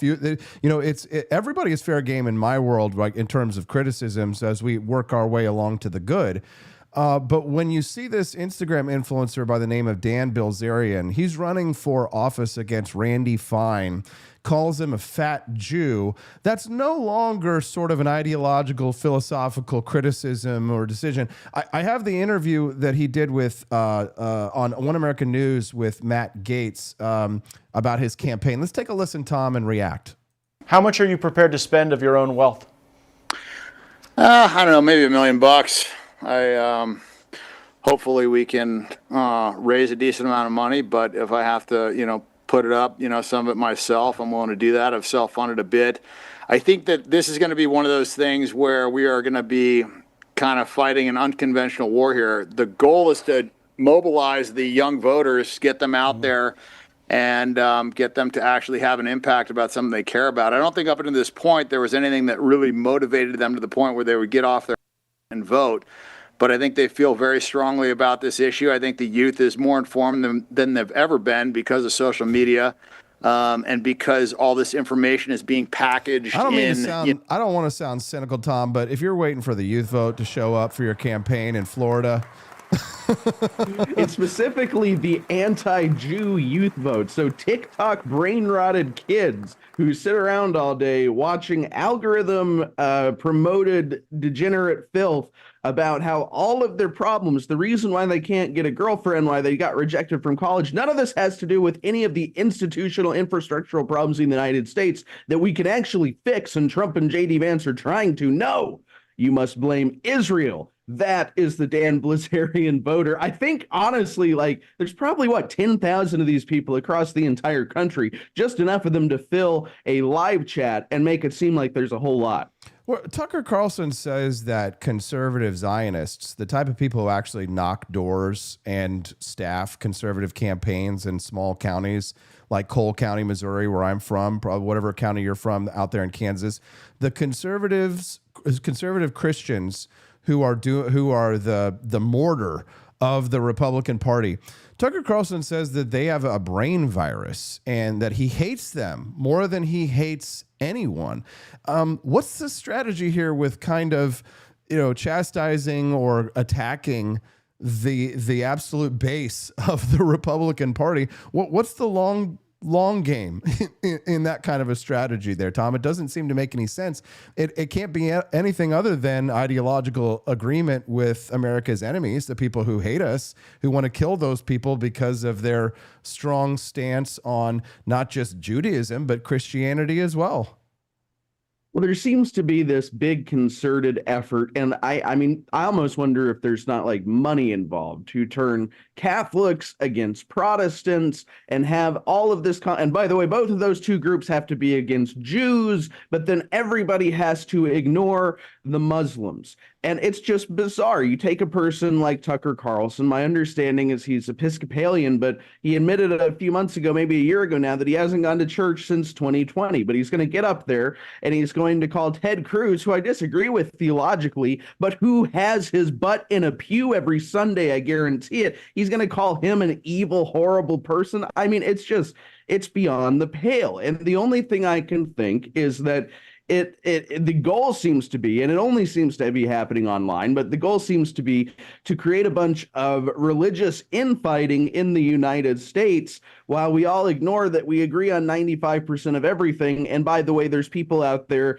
that, if you want to get into the religious argument, deny the divinity of Christ. They claim that he was switched out, that he did not die for your sins, and they claim that he was not the savior of all humankind. That would be not the Jews that I'm describing, by the way, the Muslims, who specifically cannot have Jesus be the Son of God in their theology. I mean, there's a lot of, I think, misspent time. In other words, there's a lot of insane people, or perhaps underinformed people, having theological arguments, the likes of which they're not qualified for. Well, Tucker says that that people in charge don't want you to know this, but Muslims love Jesus, Tom. Which is the most infuriating thing. I mean, the religion cannot have Jesus be the Son of God, because a few years later, 600 years later, Muhammad comes around and has an entirely new reinterpretation of the Bible that specifically allows him to have a 7-year-old wife. I like that. I like the Babylon Bee article that said Muslims love Jesus so much that they want to send Christians to meet him. They drown them in cages underwater so they can get there fast. Now that we've turned this segment on its head, Tom, I told you we were going to talk about Trump versus the Pope. So now let's talk about Trump versus the Pope as the last. I've buried the lead in this segment. Sorry for that. That's okay. But Tom, tell me, Trump versus the Pope. Is a lot of people who are defending the Pope are saying that, oh, well, he's just anti-war and that the Bible says feed the poor, and that's why we need unlimited immigrants to our countries. Oh, and by the way, the Pope ignores when Iran slaughters 30,000 of its own people, but he's really concerned about Donald Trump waging war, but he's above politics, Tom. The Pope, he's above politics, isn't he? I don't know how anybody could possibly think that's true. I mean, look, I'm not Catholic. I went to a Catholic university, though, and I was shocked a decade ago to see how politicized the church had become. More than a decade ago, I guess. I remember the last Pope, Pope Francis, who a lot of people didn't like, when he said all the way back, this must have been in 2012 or 13, who am I to judge when asked about gay people? And by the way, historically, like, that is the job of the church, to promote marriage, to promote biblical marriage specifically, and to point out what the Bible says about other forms of relationships. But after he said that, I remember at my Catholic university, they covered the walls with posters saying, who am I to judge? It was all overtly political. It was taken as a political statement by the school. It was taken as their sign, their orders from above that they need to start maybe making student organizations for LGBT people, etc. So, and by the way, the church will tell you, the Catholics will tell you, that they invented the concept of social justice. That is a Catholic with a capital C concept. So now for the Pope to come out and say, oh, I think nations can have borders, you just can't deport people, and to say all war is unjust, including Iran, this is obviously political, because that's not what Catholic doctrine says. I went to the Catholic university. I had to take a class on it. I know that there's just war doctrine. And in fact, the Pope is himself from the very branch of Catholicism that created just war doctrine. So he's ignoring it to be political. I think it's sad. I feel bad for my Catholic brothers and sisters, who I know many of them, most of them who are conservative, are Catholics because of what they believe, not because the Pope happens to be American. And by the way, what a depressing first American Pope. I don't know how the Catholics are going to cope with this one. All I'll say is the Lutheran Church would welcome you. Well, that's a nice little plug there, Tom. I feel bad for him too, because I know a lot of conservative Catholics and they do not agree with this Pope, and they did not like what Pope Francis stood for. And quite frankly, looking from outside the Catholic Church, I judge popes based on their goodness according to my moral set of values, which is one that is anti-communist, believes in the dignity of the individual. And I haven't seen a good pope since Pope John Paul II, who was a very strictly anti-communist pope. And him and Ronald Reagan and Margaret Thatcher in the 1980s, they were making America great again. And he didn't even have to be American. It didn't matter, because he understood that what America stood for. And it's a shame that there's so much disconnect. People blame it on Trump. And I think that, there is like an aspect of Trump that is inherently sort of anti-religious in some extent. But I actually, Tom, being someone outside the church, I actually kind of appreciate the secular approach to politics that Trump takes. I've seen him take a few pictures, with the Bible and reference it casually, and we could discuss the finer points of whether or not he's sincere about that thing. But I don't ultimately think it matters, because if there are in spiritual matters, the God is not of this world. And so the Pope is supposed to be worried about the kingdom of heaven, but the principalities here on earth, what do we wrestle with? What is the question of whose job and responsibility is here to make these decisions? Well, I voted for President Trump. I didn't vote for the Pope. The Pope is not my elected representative. You weren't in the world. conclave, Austin. They didn't send you to the Vatican for that back a year or so ago. Yeah, exactly. Sorry. But that's the thing, is that the church is a voluntary choice. The government is kind of not. But at least it's to some extent representative. So I'll give you the final word here, Tom. What should Christians and Trump supporters, how should we feel or look at these kinds of things in these trying times? How do you sort of use your faith to navigate your way forward? Which way is your moral compass pointing, Tom? I am very wary, Austin, of anybody who is not a pastor, a priest, whatever type of minister you prescribe to, who goes out on a podcast, on a political stage, etc., and pretends to be one. Whether that is Tucker Carlson, who admits he hasn't been to church in 6 years, but goes out and tells you what you must believe in order to be a Christian. I mean, who elected him Pope? Or that it could be Ted Cruz, who frankly does the same thing going 180 degrees in the other direction. I do think you're right.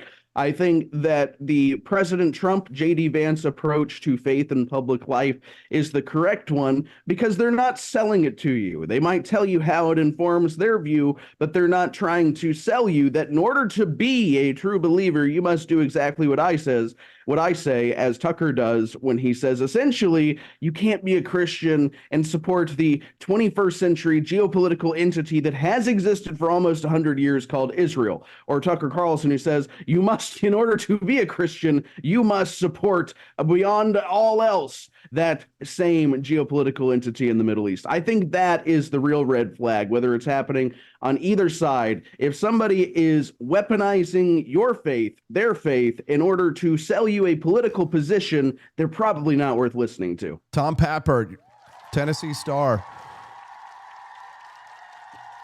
Backed by popular demand. Everybody's like, I really love Tom Pappert on the Wake Up America show. So if they want to follow you and get your hot takes directly from the source, Tom, where can they tap it and inject it into their veins?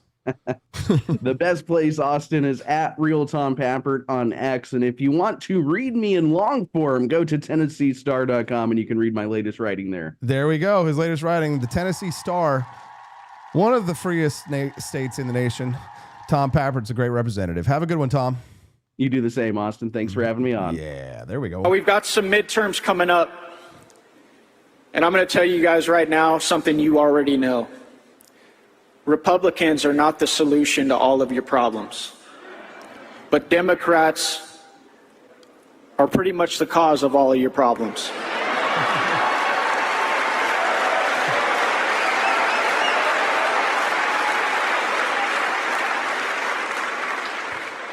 And if we're willing to work together, if we're willing to look in the mirror every day and say, hey, what are my skill sets? What am I good at? What am I weak at? How can I help in this fight? We can beat these guys. We absolutely can beat them back.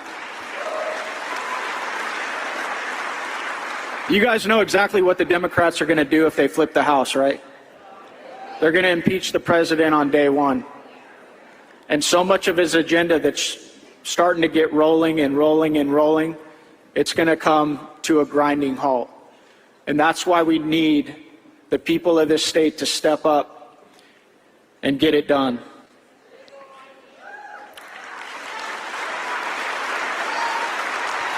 Democrats, they have a ground game. They've got organizers. They've got precinct captains. What do we have on our side?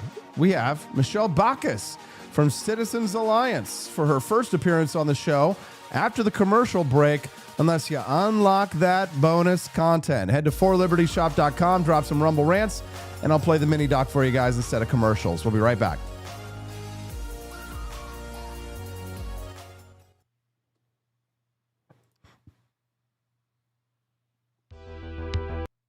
In a city where businesses never sleep, the technology still crashes. When technology turns criminal, they send up the signal. He's not a myth, and he's definitely not your nephew who knows computers. He installs, he protects, he backs it up, he keeps your business online and out of trouble. Managed IT, security, cloud, support that actually answers the phone. Layer 8 tech. When your network breaks, he wakes. Call Drew before your tech needs a rescue signal. George Washington spent 8 years making sure nobody knew where he was. Troop movements, secret dispatches. The man was a ghost. So when a barista leaned out a window and asked for his exact location in exchange for points they called stars, he looked at his flag and said, "I've already got my stars. 13 of them." Keep your dignity and your location intact. Grab a box of Washington's Revolutionary Roast at forlibertyshop.com.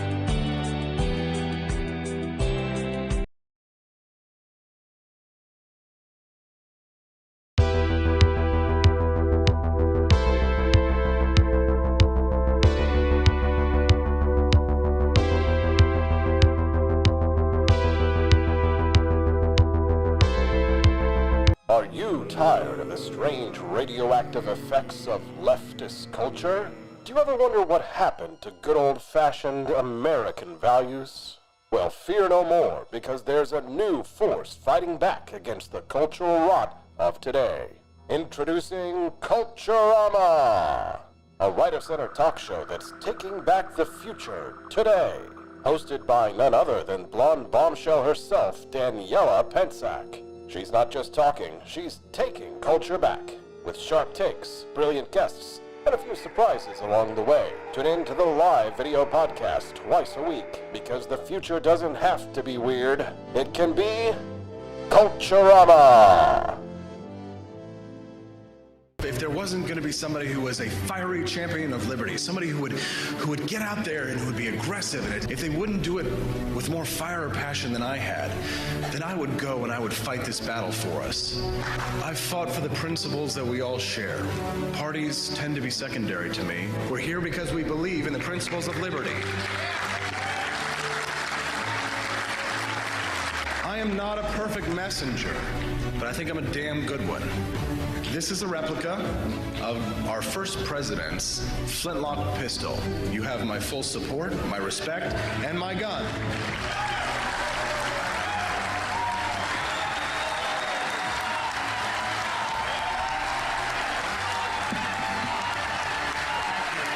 I think that at the heart of my philosophy is much more libertarianism than well, that's the fashionable word these days, I guess. A conservative is no longer just that. He's a libertarian and always has been.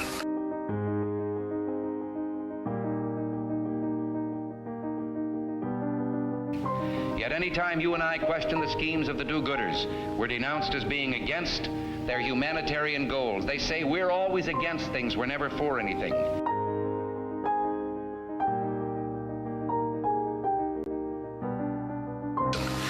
What is fascism? Fascism is private ownership, private enterprise, but total government control and regulation.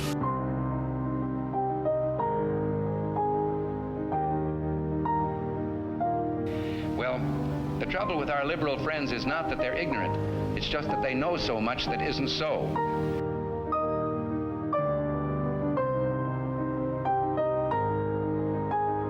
If we lose freedom here, there's no place to escape to. This is the last stand on earth.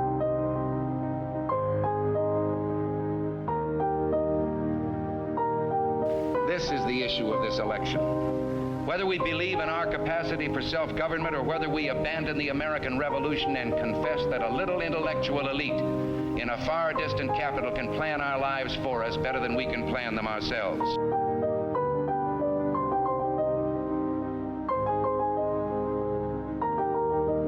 The conservative, so-called, is the one that says less government, get off my back, get out of my pocket, and let me have more control of my own destiny.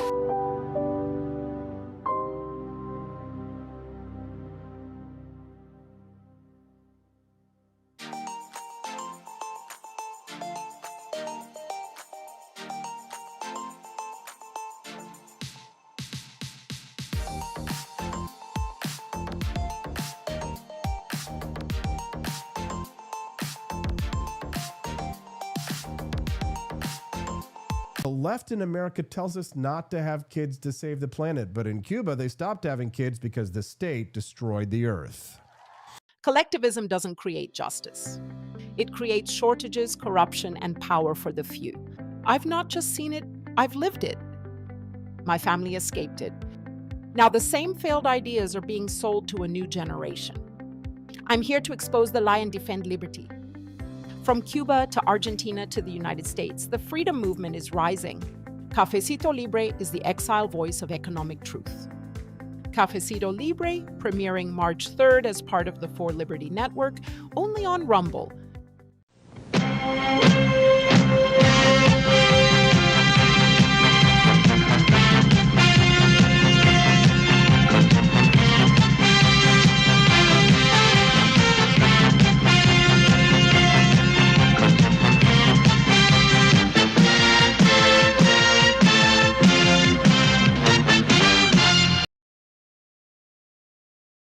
Patriots, listen up.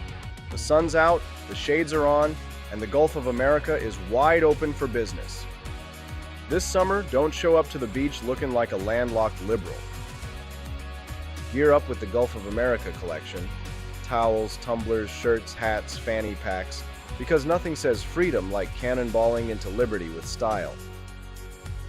Whether you're grilling burgers, catching waves, or just flexing on social media, do it draped in stars, stripes, and pure American greatness. The Gulf of America isn't just a place, it's a lifestyle. Hit forlibertyshop.com and roll into summer like the Founding Fathers just handed you the keys to the coast.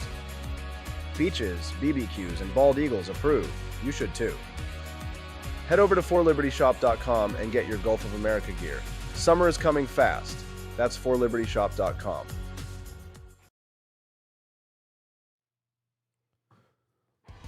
Thanks for sticking around. I'm Austin Peterson. You're watching and listening to the Wake Up America show. This is the For Liberty Network, and we're glad and thankful to have you here.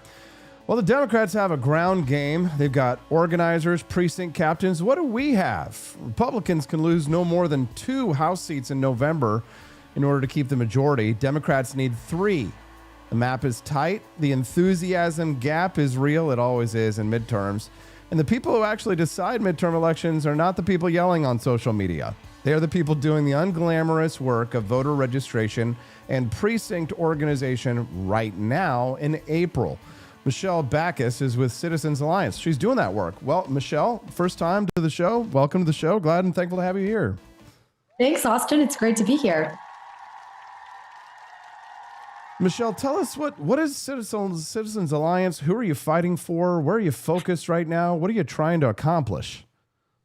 Yeah, so the ultimate goal is to get Republicans elected. And we look ahead to midterms right now. And let's be honest, everyone's a little bit nervous about midterms. But the issue is you have a lot of people that aren't going to come out and vote. And that's really where Citizens Alliance comes into play. If you remember the PA chase in 24, going out and chasing ballots of people that registered to vote collected a ballot and then never returned it. We were able to do that with Citizens Alliance, and that's what we're looking to do now. Now, everyone wants to wait until about 2 months out before we go and start talking about midterms and elections. That's not what's happening. The Democrats never left these swing states. The Democrats never left Pennsylvania. We as Republicans are doing the same exact thing now. We're getting in these states early. We're chasing ballots. We are doing the work on the ground that the Democrats have been doing for quite a while. Michelle, thank God for people like you. God bless you and Citizens Alliance, because it's true. I mean, I've been doing this for 20 years, Michelle, and the thing that I learned very early is that you have got to campaign early and often, that there are institutions that exist to further the Democrats' agenda that are operating in off years. Now, do they have the same staffing levels? Of course not. Do we staff up in election years? Of course. There's going to be a surge, and then, you know, win or lose, some of these people are going to go away, and we certainly appreciate the people who show up and, you know, do the temporary thing. You know, they put their name and their fortunes on the line, and they'll sign up for 3 months for a campaign, and if they win, then they've really done a service to this country, because it's kind of thankless work. It's more fun to bitch about Tucker Carlson and all this other stuff online and talk about all these ideological debates, Michelle, but you're involved with like the shoe leather campaigning, and that's where the idea is actually win or lose, where they break on the rocks. Yeah, and we're up obviously against Soros money, right? And we've seen the way that they fund. The Democrats are a well-organized machine. For instance, when I was at the RNC in Milwaukee, when you saw the signs, they were perfectly laid out, perfectly made for protesters to be bussed in, picked up, and then surrounding the area. So that's the kind of operation we're up against. Here at Citizens Alliance, when we're talking with donors and raising money, there's a tangible way that you're seeing that money go. For instance, hey, if you donate X amount of money, this is going to go towards an Airbnb that is going to put up X amount of ballot chasers that are going to chase ballots in Pennsylvania or New Hampshire, for instance, which is a massive focus for us this year. So you really see where that money is actually going. And I think that gives a lot of donors, especially that want to get involved, a peace of mind to know that their money isn't just going into thin air, because as we both know, that can happen sometimes. It certainly can. The numbers are not great for Republicans right now. GOP approval at an 11-year low. It's not cool to be a Republican again, Michelle. Back in 2024, we had a nice surge. They were putting pictures of young Republicans on the cover of magazines and talking about the Republican future. But I always knew that it was a temporary love affair. I guess the former chairman of the Federal Reserve, Alan Greenspan, would have called it an irrational exuberance, because right now we're down. So 36 Republican incumbents walking away voluntarily versus 21 Democrats. Open seats, they flip easier. So how worried should conservatives be about November? I think conservatives really need to focus on midterms. A lot of people just want to wait until the next presidential election. And as we know, Trump isn't on the ballot, and that's a massive mover and shaker. We saw that in 24. He helped a ton of Republicans. But what conservatives specifically need to think of is that these midterms are going to lead to 28. So if we do not elect Republicans and we do not get our butts into gear for this upcoming election cycle, then we are going to have even bigger problems come 28. So that's really why we're trying to get ahead of this. You know, you say that we went through this phase where conservatives were cool. I still think we're cool. I think we need to be doing a few more media pushes to show that, and stop. I'm talking about external. I need the external validation, Michelle. I need the cover of New York. Cool. I'm cool. I think I'm cool. I think you're cool, but here's the thing: like all the podcasters, like a lot of those, the Andrew Schultz types and others, they're all and Joe Rogan. They're kind of like, oh, I don't really like the Republicans now because of this or that or stuff. So if Joe Rogan thinks you're cool, then you're cool, right, Michelle? Don't we need? Isn't Joe Rogan what's really important here? I don't know. Joe Rogan is the deciding factor here. Maybe it's because I'm a girl, but to that point. I will say, sometimes it's trendy, right? We've been seeing it online. Sometimes it's trendy to try and go against the sides and stir the pot and try to get the clicks. And I'm not saying that's exactly what he's doing, but right now it's trendy to go against conservatives. It's trendy to go against Republicans. And I will say this as well, devil's advocate, right? The biggest issue, the number one issue on the ballot all the time is going to be the economy.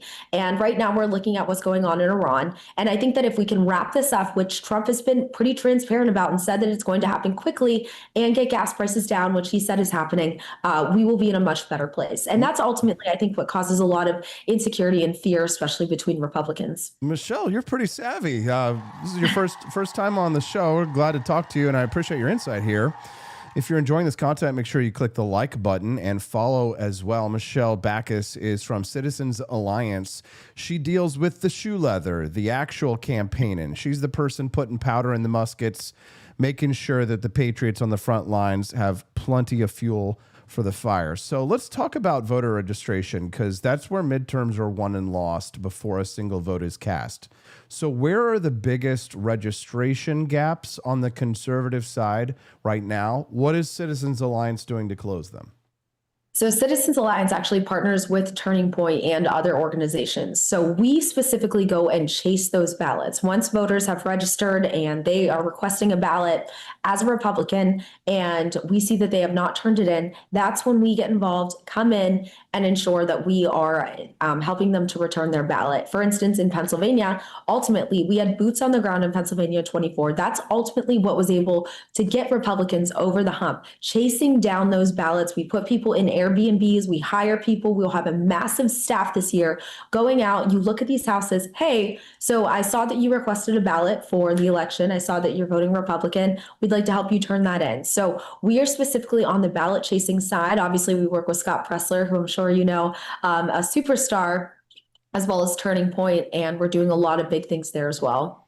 Well, Michelle, this is the stuff that matters and the stuff that actually is going to win elections. A lot of people out there are blackpilling. They're saying that we need to punish Republicans by voting Democrats. Some people who claim to be on the right. What do you mean? Are you Nick Fuentes has 1 million people tuning in to listen to what he has to say. He says we need to punish the Republicans by voting for Democrats. What do you say to that?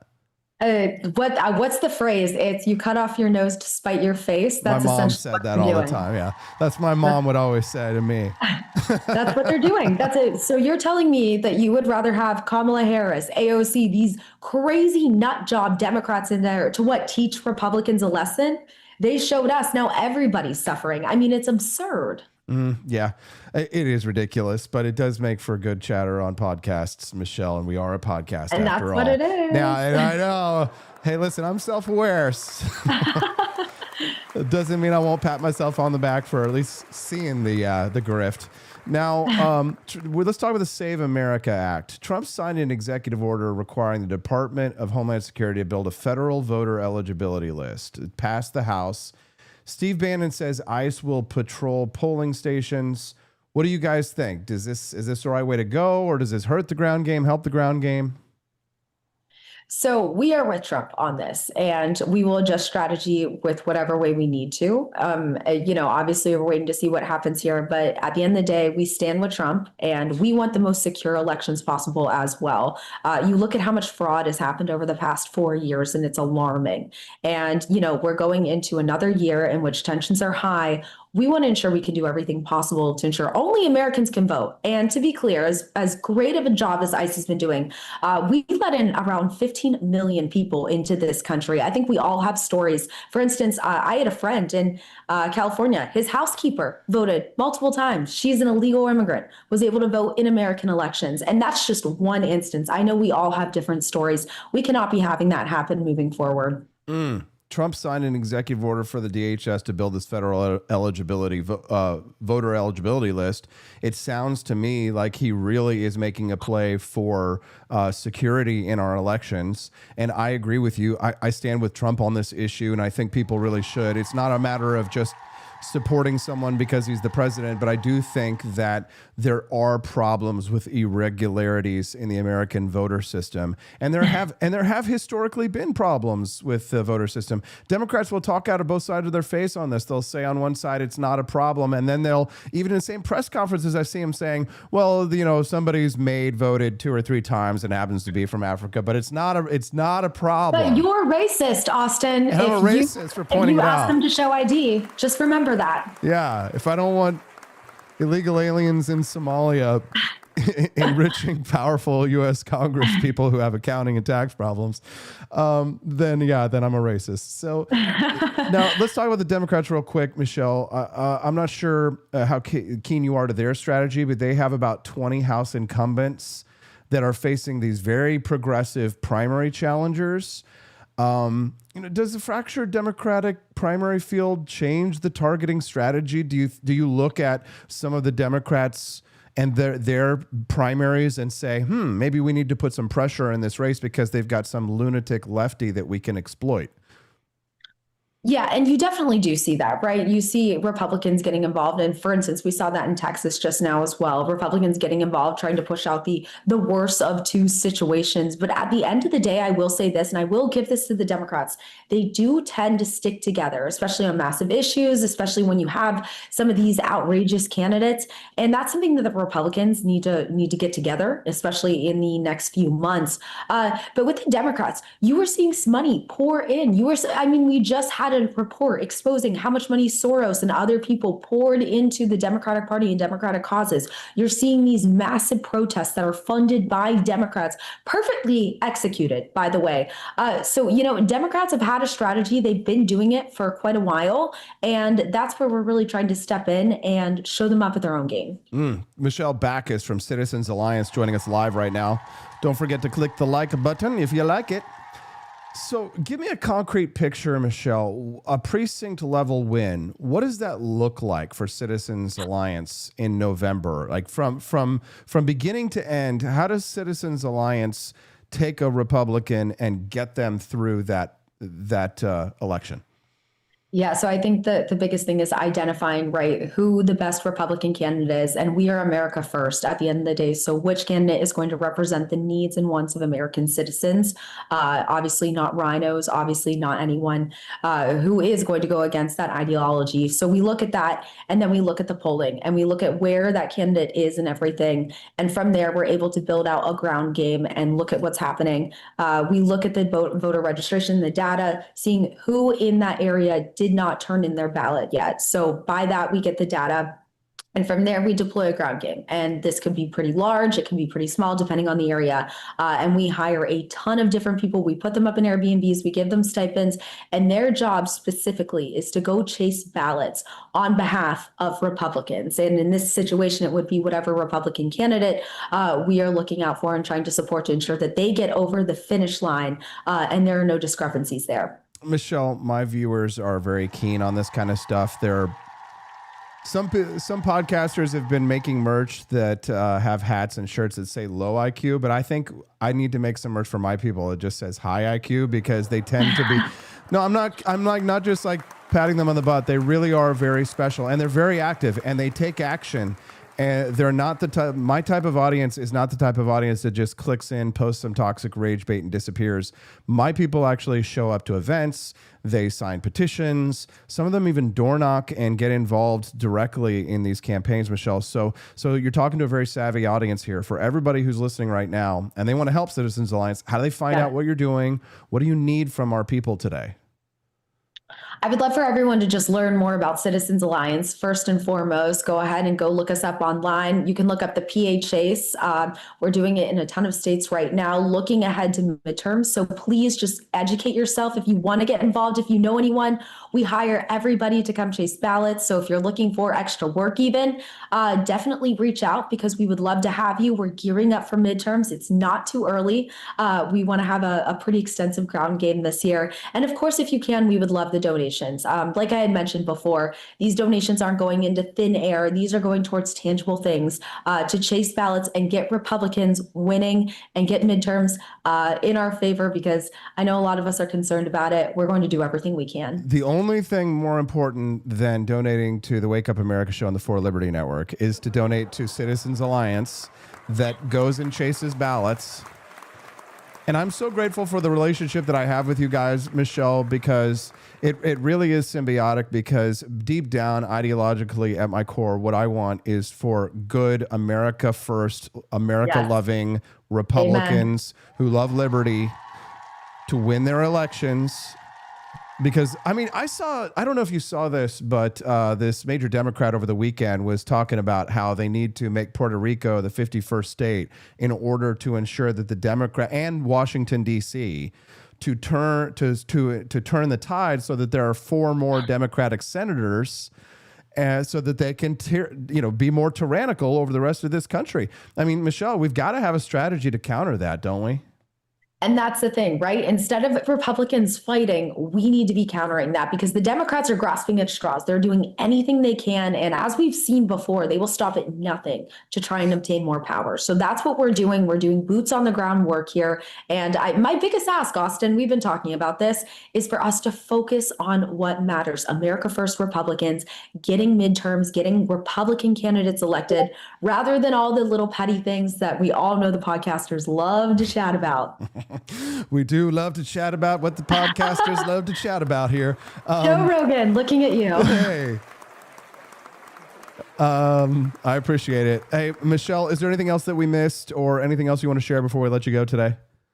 I would just say check out Citizens Alliance, a great organization. We have amazing things going on. We have a very massive plan for midterms and, of course, leading up to 2028. If you don't get involved now, you can't complain in 2028. It starts now.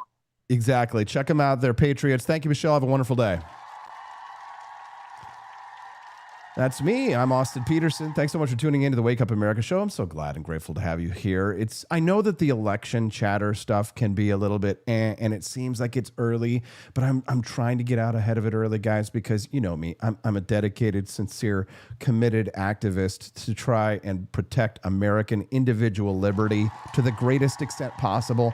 And you want to partner with organizations. If you're in this business, you want to partner with organizations that share your values. Citizens Alliance shares my values, and I'm glad and grateful that I get to work with them and people like Michelle Bax. I'm glad to see that she's on board. Make sure you follow her on X. The whole schlemazel. Pfaff and Pfeffer Incorporated. We're going to do it. Give us any plan, we'll take it. Give us any rule, we'll break it. We're gonna make our dreams come true, doing it our way. We're so close to unlocking the bonus content. Somebody needs to buy a hoodie. Before we go, if you want to see today's mini documentary, we still got a few more minutes left for you to unlock the bonus content and see our mini documentary about a patriot from the American Revolution. You won't find these anywhere else, and we're so close. $78 raised. All we've got to do is raise like another $22. I think we could do it. You know what you should do, guys? Let's talk about Founding Flavors coffee for just a moment. Now, I know some of you are going to run away and you're going to be like, no, Austin, a crummy commercial. But let me explain to you why it's different, because if you are a person who doesn't really care about what coffee you drink, then you're probably not going to be super interested in what we offer. If you just drink whatever somebody hands you in a cup and says that's coffee, that's fine. This is not for you. But if you actually really love coffee, if you are the type of person who enjoys coffee so much that you drink it black, not like you go to some of these places and there's very little coffee in what you're drinking, but if you actually like a good coffee and want a good coffee base for whatever coffee drinks you might have, it's time to stop going to the drive-thru and start shopping at 4 Liberty Shop, because let me just tell you something about my coffee snobbery, okay? My coffee snobbery has reached insane heights, because now that I've tasted really, really good coffee, and now that I sell it, I can't even go to a diner anymore or like a Waffle House and be like, I almost it's like, you know how Hillary Clinton had that hot sauce in her purse, but she didn't really actually. I have a little K-cup. Quick, get the K-cup, emergency K-cup, Founding Flavors coffee, Knox's Continental Kick. It's absolutely delicious. You guys like my new live thing there? Knox's Continental Kick. We have K-cups available at 4libertyshop.com. Knox's Continental Kick is definitely one of my top coffees now. It's a light roast, which means that it has more caffeine. Knox was the man who brought the guns to Boston and shelled Boston Harbor, which we're going to be cruising on here about 11 to 12 days from now. The Boston Peterson's Patriot Tour is coming up. Knox's Continental Kick General Henry Knox hauled 60 tons of captured cannons. So I chose the flavors of coffee, 4 founding flavors, based upon how much I liked the founding father. So the most delicious of all of the coffees that I've tried, and I sampled a lot of them, are the most delicious. The top 3 are for my top 3 favorite founding fathers, which is Thomas Jefferson, Benjamin Franklin, and Thomas Paine, which Thomas Paine is kind of an unofficial founding father, but nevertheless. Top 3, Jeffersonian Java, Franklin's Electric Elixir, Thomas's Painkiller. So if you are a coffee lover, this is what you buy. You come to forlibertyshop.com, you go to the coffee page, and you type in, do you want ground, or you don't type it in. You click whether you want whole bean or ground. And my recommendation is to just try the top 3 because you're going to save some money and you'll get to try them all and decide which one that you want to subscribe to for monthly. Of course, you don't have to, but a lot of people do like to have their favorites delivered. Jeffersonian Java is the #1 best-selling product of all time in the shop at forlibertyshop.com. It's delicious, and it is reviewed by dozens of people who rank it at 4.8 stars. Franklin's Electric Elixir has a perfect 5-star rating with a medium roast. Thomas's Painkiller, 4.8 stars. Absolutely delicious. Look at some of the reviews on our coffee and try them. And guys, if you buy a box of Founding Flavors coffee and you don't like it, I'll buy it back from you, okay? It's not a big deal. So with that, we say goodbye, and we are grateful to you on Patriots Day, the shot heard round the world, that you would spend your time and your energy and your money with us, the For Liberty Network. Stephanie and I are working hard every single day with Colton and Brad to produce an incredible show every single day. 5 shows on the For Liberty Network. Can you believe it? And guess what, guys? That's only the half of it. The Wake Up America show is just one live show on a network with 5 live shows. Look at where we are right now. This is us. The For Liberty Network. It's Wake Up America. It's Culturama. It's Liberty Tonight. And it's Cafecito Libre. There you go. Guys, it's awesome. Join me if you're near Manchester, New Hampshire, April the 30th for a deliberation on libertarian nationalism. While you're there, join us in Boston for the Boston Peterson's Patriots tour at forlibertyshop.com. Thank you very much for everybody helping us, and we will see you tomorrow on the Wake Up America show on the For Liberty Network.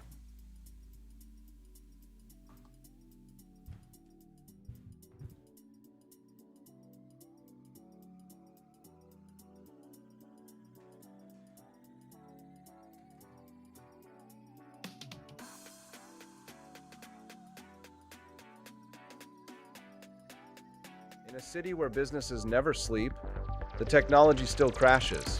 When technology turns criminal, they send up the signal.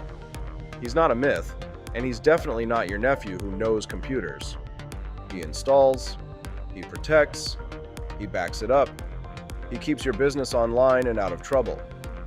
Managed IT, security, cloud, support that actually answers the phone. Layer 8 tech. When your network breaks, he wakes. Call Drew before your tech needs a rescue signal. George Washington spent 8 years making sure nobody knew where he was. Troop movements, secret dispatches. The man was a ghost. So when a barista leaned out a window and asked for his exact location in exchange for points they called stars, he looked at his flag and said, "I've already got my stars. 13 of them. Keep your dignity and your location intact. Grab a box of Washington's Revolutionary Roast at forlibertyshop.com.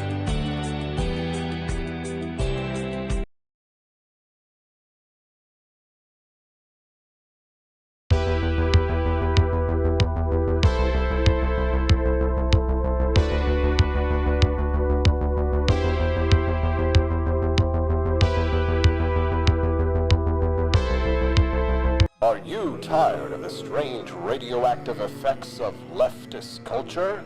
Do you ever wonder what happened to good old-fashioned American values? Well, fear no more, because there's a new force fighting back against the cultural rot of today. Introducing Culturama, a right-of-center talk show that's taking back the future today. Hosted by none other than blonde bombshell herself, Daniela Pensack. She's not just talking, she's taking culture back. With sharp takes, brilliant guests, and a few surprises along the way. Tune in to the live video podcast twice a week, because the future doesn't have to be weird. It can be Culturama. If there wasn't going to be somebody who was a fiery champion of liberty, somebody who would get out there and who would be aggressive, and if they wouldn't do it with more fire or passion than I had, then I would go and I would fight this battle for us. I've fought for the principles that we all share. Parties tend to be secondary to me. We're here because we believe in the principles of liberty. I am not a perfect messenger, but I think I'm a damn good one. This is a replica of our first president's flintlock pistol. You have my full support, my respect, and my gun.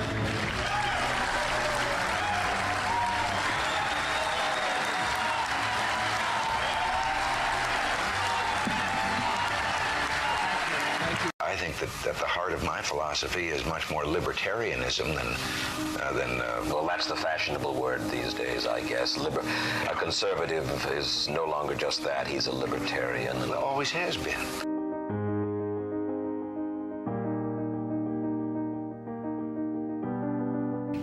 Yet any time you and I question the schemes of the do-gooders, we're denounced as being against their humanitarian goals. They say we're always against things, we're never for anything.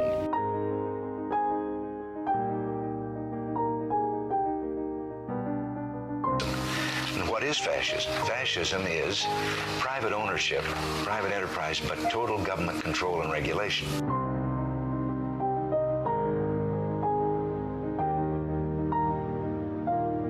Well, the trouble with our liberal friends is not that they're ignorant. It's just that they know so much that isn't so.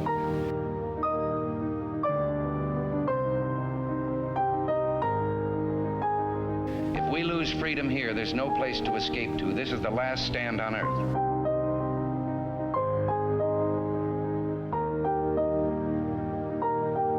This is the issue of this election. Whether we believe in our capacity for self-government or whether we abandon the American Revolution and confess that a little intellectual elite in a far distant capital can plan our lives for us better than we can plan them ourselves.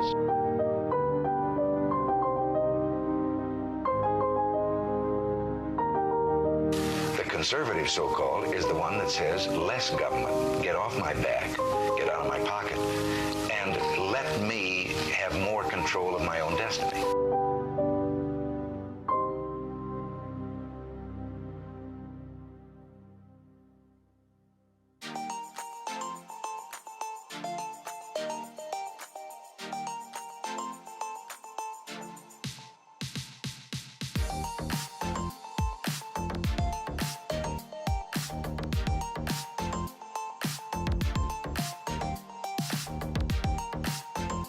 The left in America tells us not to have kids to save the planet, but in Cuba, they stopped having kids because the state destroyed the earth.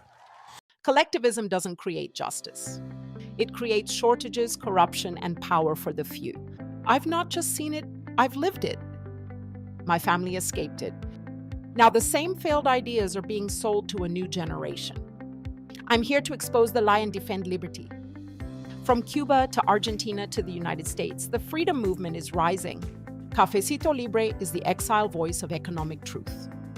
Cafecito Libre, premiering March 3rd as part of the For Liberty Network, only on Rumble.